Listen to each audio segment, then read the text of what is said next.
Good morning, everyone. Welcome to PW only IAS. दोस्तों, AI content आज के समय बहुत ज़्यादा सोशल मीडियाज़ पे आपको देखने को मिलेगा। अब तो समझ भी नहीं आता कि कौन सा कंटेंट रियल है और कौन सा फेक है या एआई से जनरेटेड है। अभी कुछ टाइम पहले की बात आपने देखी होगी कि एक दिल्ली का जो कनॉट प्लेस है, सीपी है, उसके रिगार्डिंग कुछ वीडियोज़ आ रही थी कि कैसे लोग वहाँ से छलांगे लगा रहे हैं। तो लोगों ने कहा कितना डेंजरस है। बाद में पता लगा कि नहीं, नहीं यार, ये तो कंटेंट पूरा एआई से जनरेट हुआ था, ऐसा कुछ भी वास्तविकता में हुआ ही नहीं। कई बार हम देखते हैं कि हमारे पॉलिटिकल लीडर्स की कई बार रैलीज़ को थोड़ा बहुत उसमें कुछ उनकी आवाज़ को ट्विस्ट कर दिया जाता है और उनकी तरफ से कुछ भी ऐसे जो भड़काऊ भाषण हैं, वो दिखाए जाते हैं।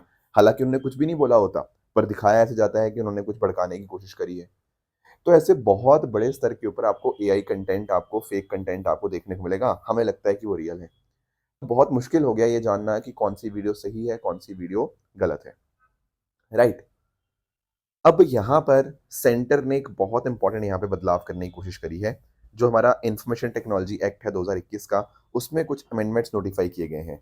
क्या है ये अमेंडमेंट्स? देखो, अब पता क्या होगा कि जो आपके प्लेटफ़ॉर्म्स हैं, जैसे आपका फ़ेसबुक है, इंस्टाग्राम है या जहाँ पर भी आप अपना कंटेंट डाल रहे हो, वहाँ पर यूज़र से डिस्क्लोज़र माँगा जाएगा कि भाई जो आप कंटेंट डाल रहे हो, क्या वो एआई है या नहीं है? तो ना अगर मान लो किसी ने बोला हाँ, जैसे मान लो मैं कोई फ़ोटो अपलोड कर रहा हूँ। अब देखो, मैंने फ़ोटो अपलोड करी, अब किसी को क्या पता वो फ़ोटो सही है या गलत है। तो वहाँ पर ना फ़ेसबुक मुझे अपलोड करने से पहले मेरे से पूछेगा कि क्या ये एआई कंटेंट है?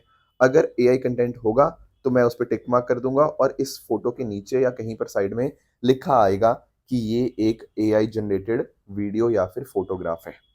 तो सामने वाला जो भी उस वीडियो को देखेगा या फ़ोटोग्राफ को देखेगा, उसको समझ आ जाएगा कि भाई ये सही नहीं है, ये एआई से बनाई गई इमेज है। समझे मेरी बात को? तो ऐसे ही जो रैंडम वीडियोज़ सब जगह सर्कुलेट होती रहती हैं, अब कहीं न कहीं उनका सर्कुलेशन कम होगा, क्योंकि हर एक कंटेंट के ऊपर पता लगता रहेगा कि वो कंटेंट कैसे जनरेट हुआ है।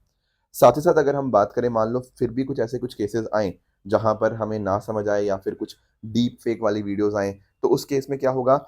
उस केस में यहाँ पर जो प्लेटफ़ॉर्म है, फ़ेसबुक है, इंस्टाग्राम है, जो और कोई प्लेटफ़ॉर्म है, उसको यहाँ पर अगर मान लो सरकार या फिर जो आपकी कोर्ट है, अगर उनको लगता है कि नहीं, नहीं, ये कंटेंट एप्रोप्रिएट नहीं है, ये इल्लीगल है, तो उस केस के अंदर 3 घंटे के अंदर-अंदर उस कंटेंट को यहाँ पे हटाना पड़ेगा, जो भी आपका फ़ेसबुक, इंस्टाग्राम, जो भी आपका प्लेटफ़ॉर्म है। पहले ये टाइम 36 घंटे होता था, अब इसको कम करके केवल 3 घंटे कर दिया गया है कि एक बार सरकार ने बोला, जो भी एप्रोप्रिएट अथॉरिटी है उसने बोला या फिर कोर्ट ने बोला, तो 3 घंटे के अंदर उसको हटाना पड़ेगा। अगर मान लो कुछ सेंसिटिव कंटेंट है, कुछ डीप फेक है, कुछ आपका न्यूडिटी वाला कंटेंट है, नॉन कंसेंशुअल कंटेंट है, उस केस में तो 2 घंटे के अंदर-अंदर उसको यहाँ पे रिमूव करना पड़ेगा। तो पॉइंट सरकार का सिंपल सा यही है यहाँ पे कि हमें पता होना चाहिए कि कौन-सी वीडियो सही है, कौन-सी गलत है, और अगर कोई गलत वीडियो यहाँ पे सर्कुलेट हो रही है, उसको फटाफट यहाँ पे हटाया जाए। That is very, very important, ठीक है? तो ये बात आपको यहाँ पर इन रूल्स के माध्यम से देखने को मिलेगी। Plus at the same time आप लोगों को पता होगा इंटरमीडिएट स्टेटस के बारे में। देखो, ये वाला इंटरमीडिएट स्टेटस हमने कई बार डिस्कशन कर लिया है। देखो, अंडरस्टैंड करो कि जैसे मान लो मैं कोई कंटेंट डालता हूँ, मान लो मैंने कोई कंटेंट डाला फ़ेसबुक के ऊपर, अगर मैंने कोई भड़काऊ कंटेंट डाला है ना, तो उसके लिए मैं ज़िम्मेदार हूँ, उसके लिए फ़ेसबुक ज़िम्मेदार नहीं है। समझे इस बात को? पर अगर मान लो फ़ेसबुक सरकार के कहने के ऊपर इस कंटेंट को टेक डाउन ना करे या फिर जो कानून है उसको ना माने, तो फिर जो फ़ेसबुक को ये जो इंटरमीडिएट स्टेटस मिला था ना, ये चला जाएगा। कहने का मतलब, अगर मैं कोई भड़काऊ बात करूँगा ना अब इसके बाद, तो फ़ेसबुक के ऊपर भी एक्शन होगा, क्योंकि फ़ेसबुक बात ही नहीं मान रहा सरकार की, ठीक है ना? तो इसीलिए इनको कंप्लाई करना ज़रूरी है, अदरवाइज़ इन प्लेटफ़ॉर्म का इंटरमीडिएट स्टेटस वहाँ पे चला जाएगा। Plus at the same time जो हमारी स्टेट्स होंगी, उन वो क्या करेंगी, वो यहाँ पर पर्सन्स को अपॉइंट करेंगी, वो देखती रहेंगी इन चीज़ों को, किस चीज़ को टेक डाउन करना है, कुछ ऑर्डर्स इश्यू करने हैं अपने प्लेटफ़ॉर्म्स को, तो प्रॉपर उसको इंश्योर करने के लिए वो भी यहाँ पे ध्यान रखा गया है कि प्रॉपर ऑफिसर्स हों सरकारों के पास भी, जो यहाँ पे इंश्योर करते रहें कि गलत कंटेंट को यहाँ पे हटाया जा रहा है, वहाँ के लोगों की नीड के हिसाब से। तो ये कुछ बातें हैं जो आपको यहाँ पे अमेंडमेंट्स में देखने को मिलेंगे, and it is very, very important, क्योंकि ऑनेस्टली देखो, आजकल एआई कितना ज़्यादा इश्यूज़ क्रिएट कर रहा है, ये सब आप लोग जानते ही होंगे। दोस्तों, डेट है आज की 11 फरवरी 2026, एंड आप सभी का स्वागत है आज के प्रीलिम बूस्टर न्यूज़ डिस्कशन में। स्टार्ट करने से पहले मैं आप सबको बता दूं कि अगर आपको इस सेशन की पीडीएफ चाहिए, तो पीडीएफ आपको मेरे Telegram channel Rishabh Sharma sir PW, यहाँ पर आपको इसकी पीडीएफ देखने को मिल जाएगी। देखो पहला जो टॉपिक हमें डिस्कस करना है वो स्पीकर के रिमूवल के रिगार्डिंग है। देखो कल भी थोड़ा सा हमने इस टॉपिक को डिस्कस किया था, बट बहुत ज़्यादा इसके रिगार्डिंग हो हल्ला चल रहा है सब जगह, तो थोड़ा हम इसको डिटेल में समझेंगे। एक स्टूडेंट का कुछ कमेंट भी था, मैं उसको भी टेकअप करूंगा।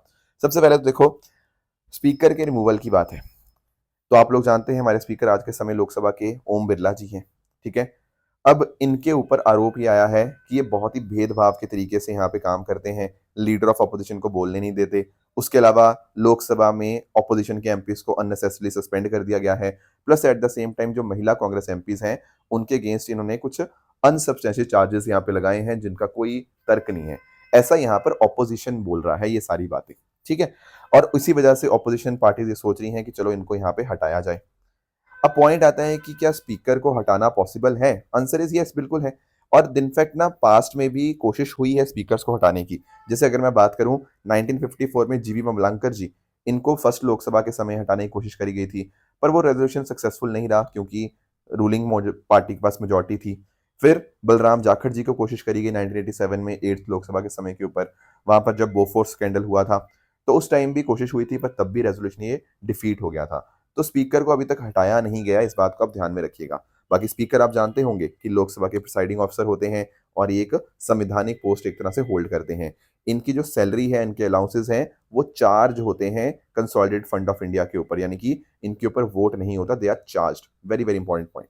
बाकी इनके इलेक्शंस वगैरह की बात करें, कैसे इनको चुना जाता है, देखो इनको के लिए कोई स्पेशल क्वालिफिकेशन नहीं होती इनको चुनने की, बस वो लोकसभा के मेंबर होने चाहिए। अगर वो लोकसभा मेंबर है तो इलेक्शन अगर होगा तो उसमें अगर वो जीत जाएंगे तो बन जाएंगे स्पीकर। तो यहाँ पर स्पीकर बनने के लिए सिंपल मेजोरिटी चाहिए होती है मेंबर प्रेजेंट एंड वोटिंग की। प्रेसिडेंट जी एक डेट फिक्स करते हैं इलेक्शन की, जो कि नॉर्मली लोकसभा की जो नई लोकसभा है उसकी पहली सिटिंग के जस्ट बाद ही होती है।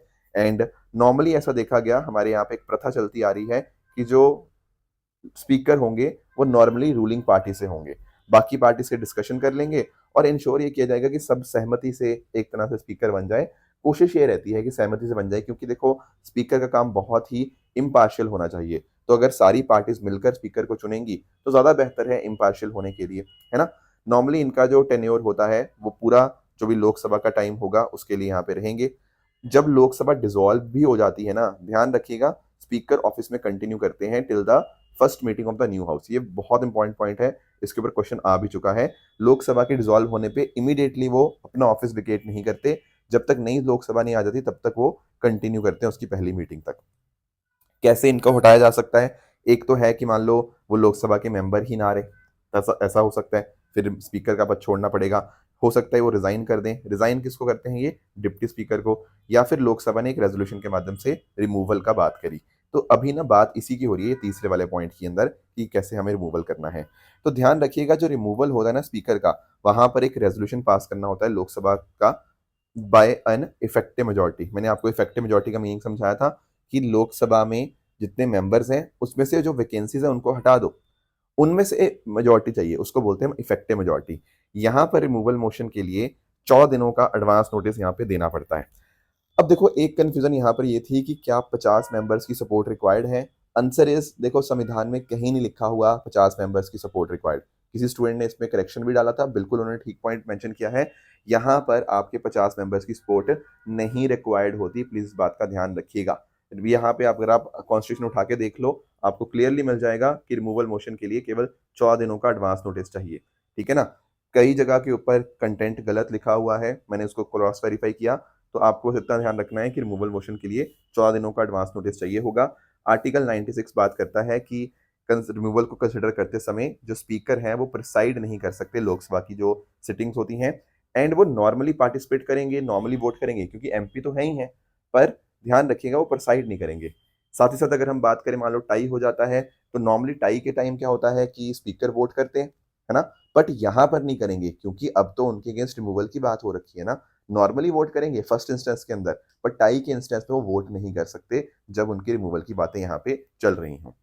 इसके साथ ही साथ एक बात आप और ध्यान रखिएगा, इंडियन स्पीकर और ब्रिटिश स्पीकर का अंतर। ये क्वेश्चन ऑलरेडी मेंस में आ चुका है, ठीक है, 10 मार्क्स का क्वेश्चन आया था, इंडियन स्पीकर और ब्रिटिश स्पीकर का क्या अंतर होता है। तो देखो एक बात तो आप अंडरस्टैंड करो, जो आपके इंडियन स्पीकर की बात करें तो लोकसभा के मेंबर्स ही उनको यहाँ पे चूज करते हैं, और यहाँ पर जो ब्रिटिश में क्या होता है, यहाँ पे हाउस ऑफ कॉमन्स में यहाँ पे चूज किया जाता है। अब प्लीज अंडरस्टैंड ये करना, ब्रिटिश में क्या होता है, जो आपका स्पीकर होता है वो स्ट्रिक्टली न्यूट्रल होता है, क्योंकि पता है उसके इलेक्शन करने के बाद, इलेक्शन हो जाने के बाद वो अपनी पॉलिटिकल पार्टी से रिजाइन कर देते हैं। पर इंडिया में ऐसा नहीं है। जैसे अभी हम बात करें ओम बिरला जी की, ठीक है, इनको चुन लिया गया स्पीकर, ऐसे थोड़ी है कि बीजेपी से इन्होंने यहाँ पे रिजाइन कर दिया ना, वो अभी भी बीजेपी के नेता है। समझे इस बात को। हम इनसे एक्सपेक्ट जरूर करते हैं कि यार ये इम्पार्शियल हो, पर कहीं ना कहीं क्योंकि वो पॉलिटिकल पार्टी के मेंबर तो हैं ही हैं, तो थोड़ा सा कई बार ऐसा हो सकता है कि उनकी तरफ यहाँ पे एक तरफ ज्यादा झुकाव उनका देखने को मिले। ठीक है ना। बाकी ध्यान में रखिएगा कि अगर उनका टर्म स्पीकर का खत्म हो जाता है तो वो एक्टिव पार्टी पॉलिटिक्स में आ जाते हैं। जैसे अब फिर से ओम बिरला जी ने चुनाव लड़ा, पिछली बार भी लड़ा था, अब भी लड़ा है। पर ऐसा ब्रिटिश में नहीं होता। एक बार वो यहाँ पे बन गए स्पीकर, तो वो यहाँ पे कंटिन्यू रहेंगे स्पीकर के तौर के ऊपर। वो वहां पर फिर विड्रॉ कर जाते हैं हाउस ऑफ कॉमन से, ठीक है ना, और उनको फिर अक्सर हाउस ऑफ लॉर्ड्स में अपॉइंट कर दिया जाता है। रिटायरमेंट तक या रेजिग्नेशन तक वो ऑफिस में ही कंटिन्यू करते हैं। ऐसा कुछ नहीं है कि एक लोकसभा खत्म होगी या फिर एक सेशन खत्म हो गया या फिर एक कंप्लीट 5 साल मतलब जो टर्म है वो कंप्लीट होगी ना, इनका कंटिन्यू रहेगा रिटायरमेंट या रेजिग्नेशन तक। बाकी जो स्पीकर की कॉन्स्टिट्युएंसी है ना, वो भी अनकंटेस्टेड छोड़ दी जाती है कि वहां पर फिर कोई चुनाव ही नहीं लड़ता। इंडिया में ऐसा नहीं है। इंडिया में अगर स्पीकर भी है तो वो भी जहां से चुन के आते हैं अगली बार वहां भी चुनाव होगा। ठीक है ना। तो ये अंतर आपको पता होना चाहिए। बाकी इन मोशन का क्या कुछ फायदा होता है? देखो, फायदा एक तरह का बस अपना डिसेंट दिखाने के लिए होता है। अब ऑब्वियसली देखो, जो नंबर्स हैं वो तो हमारी सरकार के पास ही हैं, तो क्लियरली बात है कि अगर ऐसा मोशन लाया भी जाता है ओम बिरला जी को हटाने के लिए, वो सक्सेसफुल नहीं होने वाला, ये तो सबको पता है। पर कहीं ना कहीं ऑपोजिशन अपनी बात सामने रख रही है कि देखो यार, आपको न्यूट्रल रहना चाहिए। तो अपना डिसेंट दिखाने के लिए ये बात, अपने डेमोक्रेटिक फंक्शन को इंश्योर करने के लिए ये बात इंपॉर्टेंट बन जाती है। बाकी सुप्रीम कोर्ट ने भी कुछ जजमेंट्स दी हैं स्पीकर के रोल के रिगार्डिंग। जैसे फॉर एग्जांपल हमारे पास किहोतो होलोहान वर्सेस द चिलू केस है 1992 का। यहाँ पर सुप्रीम कोर्ट ने बोला था कि स्पीकर जो है ना, वो ट्रिब्यूनल की तरह यहाँ पे काम करता है अंडर 10th शेड्यूल, जहाँ पर आपकी एंटी डिफेक्शन लॉ की बात होती है। एंड जो भी उनके डिसीजन होते हैं वो सब्जेक्टेड टू जुडिशियल रिव्यू है। वहां पर उनके डिसीजन जो भी होंगे उसके ऊपर यहाँ पे सुप्रीम कोर्ट या कोर्ट्स जो है वो फैसला ले सकते हैं। फिर 1994 का Ravi S Nayak versus union of India case है। यहाँ पर बात की है कि स्पीकर को अपना जो काम है बहुत ही न्यूट्रलिटी से करना चाहिए, बहुत ही ऑब्जेक्टिवली करना चाहिए। राजेंद्र सिंह राणा वर्सेस स्वामी प्रसाद मौर्य, इस केस के अंदर यहाँ पे सुप्रीम कोर्ट ने बोला था कि अगर मान लो स्पीकर जानबूझकर देरी करता है डिस्क्वालिफिकेशन पिटीशन को डिसाइड करने के लिए, उससे कहीं ना कहीं एंटी डिफेक्शन लॉ का पर्पस ही खत्म हो जाता है। तो कोशिश होनी चाहिए कि जल्दी से जल्दी यहाँ पर फैसला लिया जाए। फिर Keshav Meghchandra Singh versus honourable speaker Manipur legislative assembly, इस केस में भी बात हुई कि देखो, स्पीकर को कोशिश करनी चाहिए कि एक रीजनेबल टाइम, नॉर्मली 3 महीने के अंदर अंदर वो यहाँ पर फैसला ले पिटीशन के ऊपर। फिर इस साल का ही Padi Kaushik Reddy versus State of Telangana case है। यहाँ पर भी बात हुई है कि जब स्पीकर यहाँ पे डिस्क्वालिफिकेशन पिटीशन के ऊपर डिसाइड करते हैं ना, तो वहां पर उनके पास कोई इम्यूनिटी नहीं होती आर्टिकल 122 या 212 की। एंड कोर्ट्स चाहें तो डिसीजन होने से पहले भी इंटरवीन कर सकते हैं। तो ये सारी बातें स्पीकर के रिगार्डिंग हमें पता होनी चाहिए। बाकी ये सारा विवाद हुआ क्यों है? क्योंकि मोशन ऑफ थैंक्स के ऊपर हमारे लीडर ऑफ अपोजिशन को बोलने नहीं दिया गया। अब पॉइंट आता है कि मोशन ऑफ थैंक्स क्या होता है। देखो, दरअसल में पता क्या होता है कि जब भी नया साल स्टार्ट होता है या फिर जनरल इलेक्शन के बाद जो पहली सीटिंग होती है, तो वहां पर ज्वाइंट सीटिंग को एड्रेस किया जाता है हमारे प्रेसिडेंट जी के द्वारा। तो प्रेसिडेंट जी ने जो एड्रेस दिया, उनको थैंक करने के लिए यहाँ पर मोशन ऑफ थैंक्स हमें देखने को मिलता है। और ये हमने वेस्टमिंस्टर, जो पार्लियामेंट्री ट्रेडिशन है यूके का, हमने वहां से इसको यहाँ पे डिराइव किया है। तो ये कुछ बातें थी स्पीकर के रिगार्डिंग जो हमें डिटेल में पता होनी चाहिए। नेक्स्ट आते हैं दोस्तों प्रिविलेज ब्रीच मोशन के रिगार्डिंग। देखो, ये भी एक बड़ा ही इंटरेस्टिंग है। देखो, आजकल ना हमारी पार्लियामेंट, हमारी संसद बड़ी ही इंटरेस्टिंग हो रखी है। देखो, दो प्रिविलेज की बात हो रही है, मैं समझाऊंगा इसको बहुत डिटेल में। एक तो देखो पता क्या हो रखा है कि बीजेपी के एमपीज बोल रहे हैं कि राहुल गांधी के अगेंस्ट प्रिविलेज मोशन लाना चाहिए, क्योंकि एक्चुअली पता क्या, राहुल गांधी जी ने जो जनरल एम नरवणे जी की किताब थी उसको पढ़ने की कोशिश करी। ऑन द अदर हैंड जो आपके ऑपोजिशन एमपी हैं, बेसिकली डीएमके के एमपी हैं, त्रिची शिवाजी, इन्होंने यहाँ पे क्या बोला है, इन्होंने breach of privilege motion move किया है against commerce minister Piyush Goyal ji, जो कि आपके बीजेपी को बिलोंग करते हैं। तो पक्ष ने विपक्ष पे, विपक्ष ने पक्ष के ऊपर यहाँ पे प्रिविलेज मोशन लाने की यहाँ पे कोशिश करी है। अब इनका क्या लॉजिक है, ये क्यों ला रहे हैं पीयूष गोयल जी के अगेंस्ट? क्योंकि देखो यार, अभी ना संसद चल रहा है, यहाँ पीयूष गोयल जी संसद में बात नहीं कर रहे Indo India US trade deal की, और अगर हम बात करें वो आपके टीवी चैनल पे इंटरव्यू दिए जा रहे हैं। तो भाई ये तो संसद का एक तरह से पॉलिसी डिसीजन को आप वहाँ नहीं एक्सप्लेन कर रहे हो। ऐसा पार्लियामेंट जब सेशन में होता है, तो आपको डिटेलिंग आपको पार्लियामेंट में करनी होती है। ये ब्रीच ऑफ प्रिविलेज माना जाता है, इसीलिए इन्होंने यहाँ पर ये मूव किया है। बाकी एक और भी कंसर्न आ चुका है कि पीयूष गोयल जी काफ़ी सारी बातें करते हैं ट्रेड डील के रिगार्डिंग, पर जब उनसे तेल के रिगार्डिंग क्वेश्चन पूछा जाए, क्या इंडिया रशिया से तेल खरीदेगा या नहीं खरीदेगा? वो कहते हैं कि भाई ये तो मेरे डोमेन में नहीं है, इसके लिए तो आप फॉरेन अफेयर्स मिनिस्टर से जाके बात करो। एनीवेज ये सब पक्ष विपक्ष की बातें होती रहती हैं। अब हमें समझना है कि आखिर ये प्रिविलेज मोशन क्या होता है, व्हाट डज दिस मीन? देखो, कॉन्सेप्ट समझो पार्लियामेंट्री प्रिविलेजेस का क्या मीनिंग है। देखो इसके ऊपर भी क्वेश्चन आ चुका है, ये सारे क्वेश्चन आ चुके हैं जो मैंने आपके साथ डिस्कस किया अभी तक। पार्लियामेंट्री प्रिविलेजेस का मतलब क्या होता है? देखो हमारे जो मेंबर ऑफ पार्लियामेंट है ना, हमारे एमपी, राइट, उनको आराम से वो फ्रीली काम कर पाए, बिना किसी डर के काम कर पाए, इसके लिए उनको कुछ स्पेशल राइट्स, कुछ इम्यूनिटीज मिलती हैं। पॉइंट आता है ऐसी कौन सी? देखो, अगर आप आर्टिकल 105 उठाओगे ना, तो हमारे पार्लियामेंटेरियंस के लिए, और आर्टिकल 194 अगर आप देखोगे तो स्टेट लेजिस्लेचर के लिए आपको पार्लियामेंट्री प्रिविलेजेस, मतलब प्रिविलेजेस आपको देखने को मिलेंगी। क्या होती हैं ये चीजें? जैसे फॉर एग्जांपल, हमारे पास एज इन हमारे एमपीज के पास फ्रीडम ऑफ स्पीच होती है पार्लियामेंट के अंदर। एमपीज पार्लियामेंट में बिना किसी डर के बोल सकते हैं। उन्होंने हाउस के अंदर क्या बोला, उसके ऊपर कोई भी उनके ऊपर कोई कोर्ट केस नहीं कर सकता। कोर्ट प्रोसीडिंग्स जो होती हैं, उनसे उनको यहाँ पर इम्यूनिटी होती है। जो भी उनकी स्पीचेस हैं, कैसे उन्होंने वोट दिया, तो वो सारे काम के ऊपर उनको प्रॉपर प्रोटेक्शन होती है। ध्यान से समझना, ये पर्सनल चीजों के लिए नहीं है, ये आपके पार्लियामेंट्री काम के लिए उनको प्रोटेक्शन दी जा रही है। बाकी उनको फ्रीडम फ्रॉम अरेस्ट होती है, ठीक है ना। फॉर एग्जाम्पल 40 दिन सेशन से पहले से लेकर 40 दिन सेशन के बाद तक उनको अरेस्ट नहीं किया जा सकता फॉर द सिविल केसेस। ये बात आप ध्यान रखना, ये क्रिमिनल केसेस के लिए अप्लाई नहीं होती, ये सिविल केसेस के लिए होती है। बाकी इसके अलावा भी अपनी प्रोसीडिंग्स को रेगुलेट करने के लिए हाउस अपने रूल्स बना सकता है ना। अगर किसी ने प्रिविलेज को ब्रीच किया, उसको पनिश किया जा सकता है। यही होते हैं प्रिविलेजेस, पार्लियामेंट्री प्रिविलेजेस।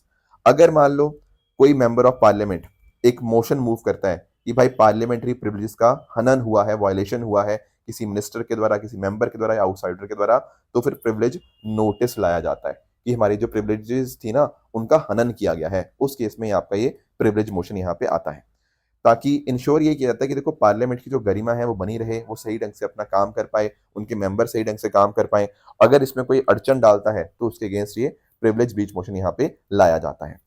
जैसे फॉर एग्जाम्पल किसी ने मेंबर्स के अगेंस्ट कुछ गलत स्टेटमेंट्स यहाँ पे करी, या फिर किसी ने जानबूझ के कुछ ऐसी पार्लियामेंट्री प्रोसीडिंग्स थी जिनको बोला गया था कि इनको नहीं आना चाहिए, this should not go into record, और उसी को यहाँ पे आपने पब्लिश कर दिया। फिर अगर हम बात करें कमेटी रिकॉर्ड्स को आपने पहले ही डिस्क्लोज कर दिया, तो ऐसे कुछ भी आपने ड्यूटीज को डिस्चार्ज करने में कुछ गड़बड़ करने की कोशिश करी है ना, तो उसको हम ब्रीच ऑफ मोशन यहाँ पे मानेंगे। अब क्या होता है कि एक मेंबर ऑफ पार्लियामेंट जो होता है ना, अगर उसको लगता है कि यार कुछ ना कुछ गड़बड़ हुई है, कुछ प्रिविलेज हनन हुआ है उनका, तो उस केस में वो लोकसभा के केस में स्पीकर को और राज्यसभा के केस में चेयरपर्सन को क्या करते हैं, वो एक रिटर्न नोटिस देते हैं। ये आपका rule 222 Lok Sabha and rule 187 Rajya Sabha के हिसाब से गवर्न होता है। अब इसमें आप नोटिस करना, हमारे यहाँ पे ना जो प्रिविलेज कमेटीज आपको देखने को मिलती हैं। जैसे लोकसभा केस में 15 मेंबर्स होते हैं जिनको नॉर्मली आपके जो स्पीकर है वो नॉमिनेट करते हैं, और राज्यसभा केस में नॉर्मली 10 मेंबर होते हैं जिनको आपके चेयरपर्सन जो है वो नॉमिनेट करते हैं। इनके मेंबर्स चेंज होते रहते हैं, तो फिर देखा जाता है कि हाँ यार ब्रीच हुआ है, पार्लियामेंट की इंसल्ट हुई है, एमपी की ड्यूटीज को ऑब्स्ट्रक्ट किया गया है, किसी मेंबर को थ्रेटन किया गया है, तो उस केस में पार्लियामेंट चाहे तो यहाँ पर उस मेंबर को एक्सपेल करना, किसी बाहर वाले को इम्प्रिजन करना, डिपेंडिंग ऑन द फैक्ट कि कितना बड़ा ब्रीच है, तो अलग अलग एक्शन यहाँ पे लिए जा सकते हैं। ये इंश्योर करता है कि भाई पार्लियामेंट अकाउंटेबल रहे, ठीक है, और उसकी जो रिस्पेक्ट है पार्लियामेंट की वो यहाँ पे बनी रहे। ये बातें होती हैं प्रिविलेजेस के रिगार्डिंग। आगे आएंगे अगले टॉपिक पे, that is regarding Ethiopia Eritrea tensions के बारे में। देखो थोड़ा सा हमें यहाँ पे अंडरस्टैंड करना है इथियोपिया इरिट्रिया। सबसे पहले हम थोड़ा सा हॉर्न ऑफ अफ्रीका में चलेंगे। देखो यहाँ पर आप नोटिस कर पाओगे, ये है आपका horn of Africa. Horn of Africa में आपके 4 देश आते हैं, सोमालिया, इरिट्रिया, इथियोपिया और जिबूती। ये सीड के नाम से आप यहाँ पे जान सकते हो, ये है आपका हॉर्न ऑफ अफ्रीका। ठीक है सर, यहाँ पर आप नोटिस कर पाओगे, ये आपको रेड सी आपको ये देखने को मिल जाएगा, ठीक है ना। एंड यहाँ पर आपको 2 देशों पे फोकस करना है, एक है इरिट्रिया और एक है इथियोपिया। और खासकर आप ये भी ध्यान रखिएगा कि जो इथियोपिया का नदन वाली साइड है ना, यहाँ पर आपको टिग्रे रीजन देखने को मिलेगा। वेरी वेरी इंपॉर्टेंट पॉइंट, ये बड़ा ही कॉन्फ्लिक्ट का रीजन है इथियोपिया और इरिट्रिया के बीच में। अब नोटिस करो, यहां पर अगर मैं आऊं, ये देख रहे हो आप लोग, ये जगह है बाद में, ठीक है। ये मेन सेंटर है आज के समय इरित्रिया और इथियोपिया के बीच में कॉन्फ्लिक्ट का। क्या हो रखा है सर, देखो, अगर हम जाए ना 1998 2000 बॉर्डर वॉर की, तो बाद में जो था एपिसेंटर था। अब उस टाइम पता क्या हुआ, ये इरित्रिया को दे दिया गया। ऐसा बोला गया कि भाई ये जो रीजन है ये बाद में वाला, ये दरअसल में इरित्रिया को मिलना चाहिए इंटरनेशनल आर्बिट्रेशन के हिसाब से। पर कहीं ना कहीं दोनों देशों के ऊपर कॉन्फ्लिक्ट तो चलता ही गया। फिर 2022 में प्रिटोरिया एग्रीमेंट हुआ। इसमें यहाँ पर इथियोपियन गवर्नमेंट और टिग्रे, ये जो मैंने आपको रीजन बताया था टिग्रे वाला, ये टिग्रे रीजन के जो टिग्रे पीपल लिबरेशन फ्रंट है, इनके बीच में अकॉर्ड हुआ। किसके बीच में? इथियोपिया और टिग्रे वालों के साथ। अब इस वाले एग्रीमेंट में इरित्रिया कहीं था ही नहीं। अब इरित्रिया ने बोला भाई हमें क्यों नहीं आपने पूछा अपना ये एग्रीमेंट करने के लिए, राइट। तो इस वजह से कॉन्फ्लिक्ट जो है वो बढ़ता बढ़ता बढ़ता गया। अब आज के समय इथियोपिया पता क्या बोलता है कि भाई आप लोग की प्रेजेंस कैसे है यहाँ पे, आप अपनी मिलिट्री कैसे बिठा के बैठे हो यहाँ पे। इथियोपिया ये इरित्रिया के ऊपर इल्जाम लगाता है कि आपने हमारी टेरिटोरियल इंटीग्रिटी का वायलेशन किया है। और इसी वजह से क्या हो रखा है कि इथियोपिया बोल रहा है इरित्रिया को कि आप अपनी जो फोर्सेज है वो इन बॉर्डर वाले हिस्सों से यहाँ पे हटा लो। ये बहुत ही ज्यादा कॉन्फ्लिक्ट वाला रीजन है। तो दैट इज वाई हमें थोड़ा सा इनकी लोकेशंस पता होनी चाहिए। अब देखो, अगर मैं बात करता हूँ इरित्रिया की, मैंने आपको बता ही दिया। देखो ये हॉर्न ऑफ अफ्रीका में है और यहाँ पर ये रेड सी के साथ यहाँ पे ईस्ट में आपको रेड सी देखने को मिल जाएगा। यहाँ पर ना अंडरस्टैंड करना, आपको यहाँ पे बाबल मंदेब स्टेट आपको देखने को मिलती है, ठीक है। बाबल मंदेब को हम लोग गेट ऑफ टीयर्स के नाम से भी जानते हैं। तो वेस्टर्न शोर जो है ना बाबल मंदेब स्टेट का, वो दरअसल में इरित्रिया ही कंट्रोल करता है, जो कि अपने आप में एक बहुत इंपॉर्टेंट चोक पॉइंट है जो रेड सी को गल्फ ऑफ एडन के साथ यहाँ पे कनेक्ट करता है। यहाँ पर इरित्रिया के अंदर आपको दहलाक आर्कीप्लागो देखने को मिल जाएगा रेड सी के अंदर जो है। एंड साथ साथ अगर हम बात करें, यहाँ पर आपको डेनाकिल डिप्रेशन, जो कि अर्थ का one of the lowest and hottest points हैं, वो इथियोपिया के साथ यहाँ पे शेयर होता है। बाकी इसकी जो कैपिटल है, यहाँ पर आप नोटिस कर पाओगे अस्मेरा, ये इसकी इरित्रिया की कैपिटल है। ये अपने आप में एक यूनेस्को वर्ल्ड हेरिटेज सिटी है, जिसको कि अपने मॉडर्निस्टिक आर्किटेक्चर के लिए बहुत ज्यादा जाना जाता है। ऑन द अदर हैंड अगर मैं बात करूं इथियोपिया की, देखो इथियोपिया आप पिक्चर में देख पाओगे, इथियोपिया अपने आप में लैंडलॉक्ड कंट्री है। दरअसल में पता क्या हुआ था, 1993 के अंदर जो इरित्रिया था वो इंडिपेंडेंट हो गया। इरित्रिया के इंडिपेंडेंट होने के बाद ना इथियोपिया बन गया एक लैंडलॉक्ड देश, और ये दुनिया का सबसे बड़ा लैंडलॉक्ड नेशन है पॉपुलेशन के कॉन्टेक्स्ट के अंदर। बाकी इथियोपिया देखो, क्योंकि अब लैंडलॉक्ड है तो कहीं ना कहीं इसका सी का एक्सेस नहीं है, तो जिबूती के पोर्ट के ऊपर ही डिपेंडेंट है अपने 90% एक्सटर्नल ट्रेड के लिए। बाकी जो आपकी ब्लू नाइल रिवर जाती है, तो वहीं पर आपको ग्रैंड इथोपियन रेनेसा डैम आपको इथियोपिया में ही देखने को मिल जाएगा। और ये भी कन्फ्लिक्ट का कारण बनता है, क्योंकि यहाँ से अगर पानी कम जाएगा तो सूडान एंड ऊपर आपका जो इजिप्ट है वहां तक पानी कम पहुंचेगा। बाकी इसके अलावा अगर हम बात करें, तो यहाँ पर इथियोपिया में आपको एडिस अबाबा देखने को मिल जाएगा, दिस लोकेशन। ये जो लोकेशन है ना एडिस अबाबा, ये दरअसल बहुत इंपॉर्टेंट है, क्योंकि अफ्रीकन यूनियन के जो हेडक्वार्टर्स हैं वो यहीं पर हैं। एंड साथ साथ अगर हम बात करें United nation commission for Africa, उसके हेडक्वार्टर्स भी आपको एडिस अबाबा के अंदर ही यहाँ पे देखने को मिल जाते हैं। तो ये कुछ बातें थी जो आपको यहाँ पे क्लियर होनी चाहिए थी। बाकी रही बात हॉर्न ऑफ अफ्रीका की, तो यहाँ पर जो पीएम है इथियोपिया के थे एबी अहमद, इनको यहाँ पे नोबेल पीस प्राइज मिला था 2019 के अंदर। उसका रीजन यही था कि इन्होंने इरित्रिया के साथ जो बहुत ज्यादा लड़ाई चल रही थी उसको कम करने के अंदर मदद की थी। पर हालांकि आज के टाइम हम देख रहे हैं वापस से एक तरह से लड़ाई हमें इमर्ज होती हुई देखने को मिल रही है, राइट। तो ये कुछ बातें थी इथियोपिया इरित्रिया टेंशन के बारे में जो हमें क्लियर होनी चाहिए। नेक्स्ट आएंगे अगले टॉपिक पे, दैट इज लाइरियोथेमिस कैरोलेंसिस। अब ये क्या है दोस्तों, ये है एक ड्रैगन फ्लाई। ये ड्रैगन फ्लाई को डिस्कवर किया गया है केरला से, इसलिए इनका नाम रखा गया है कैरोलेंसिस। देखो एक्चुअली पता क्या था, ये हमने 2013 में भी हमें मिली थी, पर हमें तब लगा था कि इसका कि ये लाइरियोथेमिस एकीगेस्ट्रा है, ठीक है।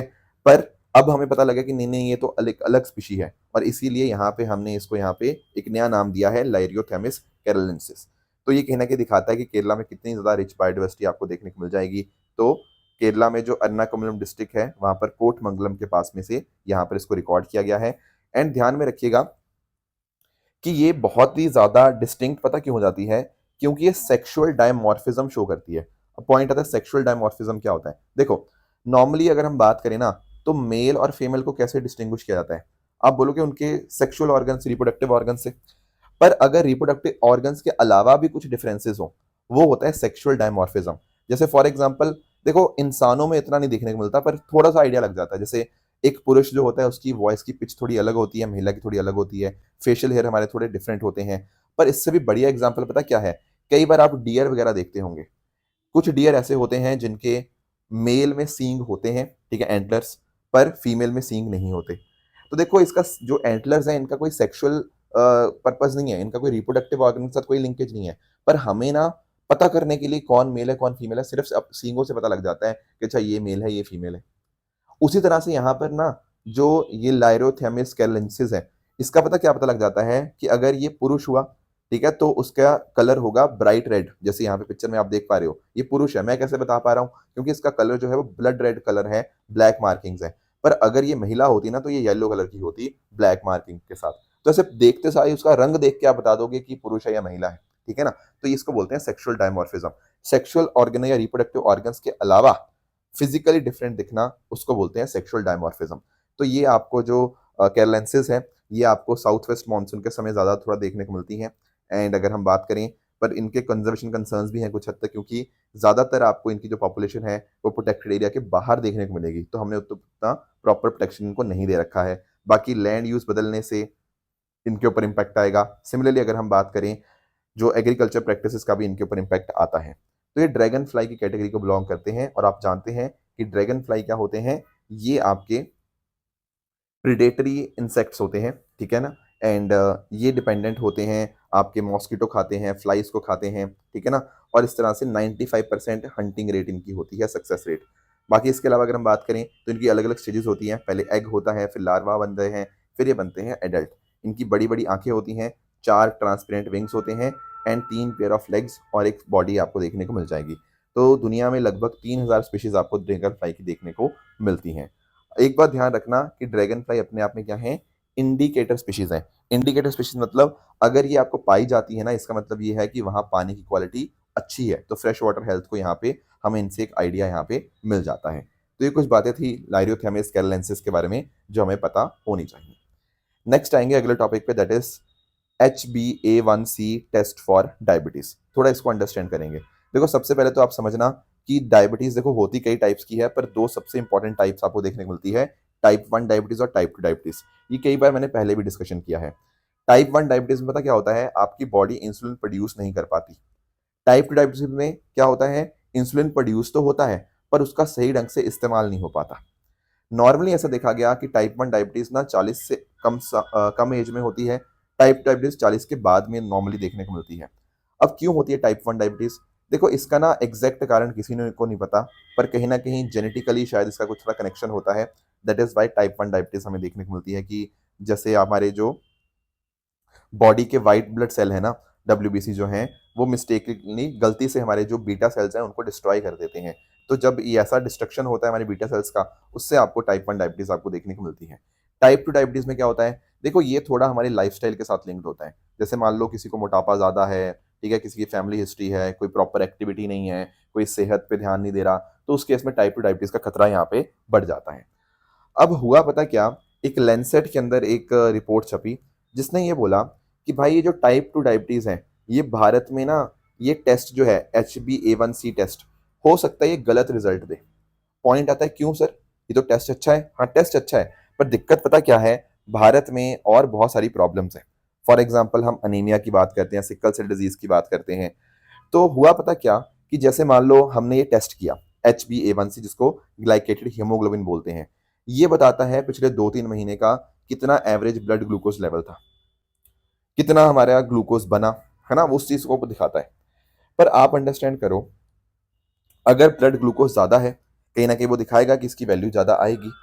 पर इंडिया में दिक्कत क्या है कि इंडिया में क्योंकि आपकी और भी बहुत सारी बीमारियां हैं, जैसे आपका अनीमिया हो गया, ठीक है, भारत में ज्यादातर लोगों को अनीमिया है, महिलाओं को खासकर। तो कहीं ना कहीं वो इसकी रिलायबिलिटी के ऊपर क्वेश्चन मार्क डाल देता है, क्योंकि उससे पता क्या होता है? हम डायबिटीज को डायग्नोज ही नहीं कर पाएंगे।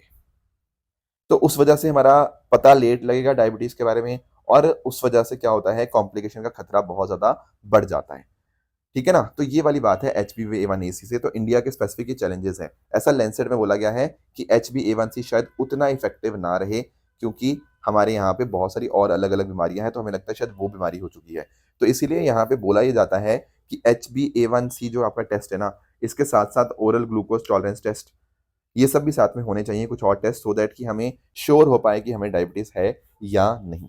तो ये कुछ बातें थी डायबिटीज़ के बारे में जो हमें पता होनी चाहिए। बाकी मैंने टाइप्स के बारे में बता ही दिया। लगभग 422 मिलियन पीपल दुनिया में ऐसे हैं जो कहीं ना कहीं डायबिटीज के साथ जी रहे हैं, एंड 1.5 मिलियन डेथ्स हर साल होती हैं डायबिटीज़ की वजह से। एंड खासकर जो लो और मिडिल इनकम देश हैं उनके ऊपर ज़्यादा इम्पैक्ट आता है। हालांकि अब तो जो हाई इनकम कंट्रीज है उनके ऊपर भी इम्पैक्ट आ रहा है, पर क्योंकि वहाँ पर उनके पास प्रॉपर इलाज है चीज़ों का तो वो करवा लेते हैं। पर जो मिडिल इनकम या लो इनकम कंट्रीज है उनके ऊपर ज़्यादा इसका इम्पैक्ट देखने को मिलता है। तो ये थी बात आज हमारे टॉपिक्स की। अब रही बात क्वेश्चंस की, तो पहला क्वेश्चन है 8 कोर इंडस्ट्रीज इंडेक्स के बारे में। इसको आप पढ़िएगा, बताइएगा क्या आंसर होगा। एंड दूसरा आपके लिए होमवर्क रहेगा कन्वर्टिबल बॉन्ड्स के बारे में। ठीक है, कल मैंने आपको होमवर्क दिया था despite being a high saving economy. मान लो हमारे इकोनॉमी में सेविंग्स अच्छी खासी हैं, वो कह रहा है कैपिटल फॉर्मेशन हो सकता है आउटपुट में रिजल्ट ना करे।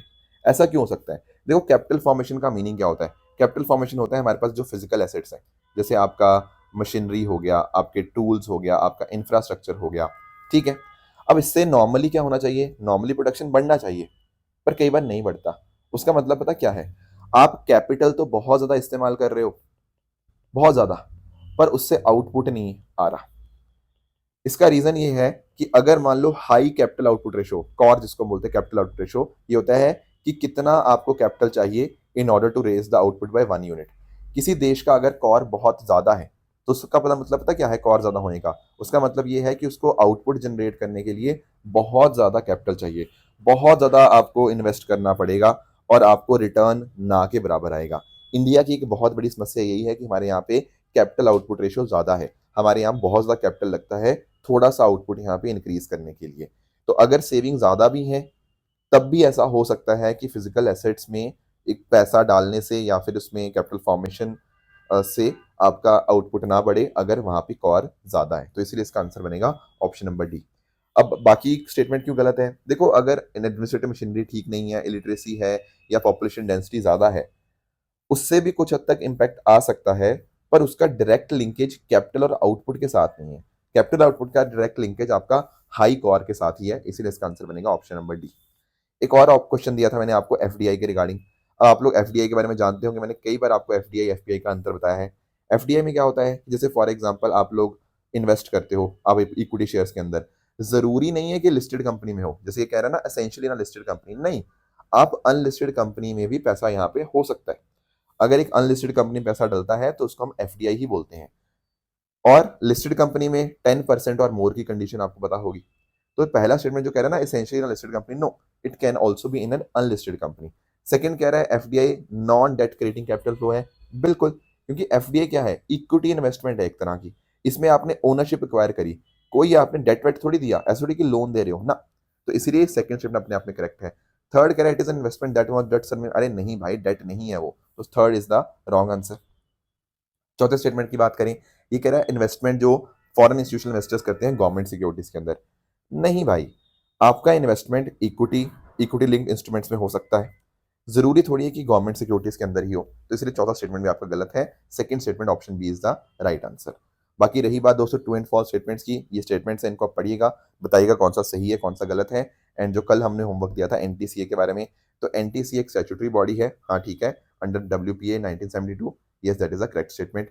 बाकी स्टेट डीजीपी को अपॉइंट करने के लिए जो प्रपोजल है वो यूपीएससी को कौन भेजता है? वो प्रपोजल भेजता है यूपीएससी को हमारी जो स्टेट गवर्नमेंट है, यूनियन होम मिनिस्ट्री नहीं भेजती, इसलिए सेकंड स्टेटमेंट आपका गलत होगा।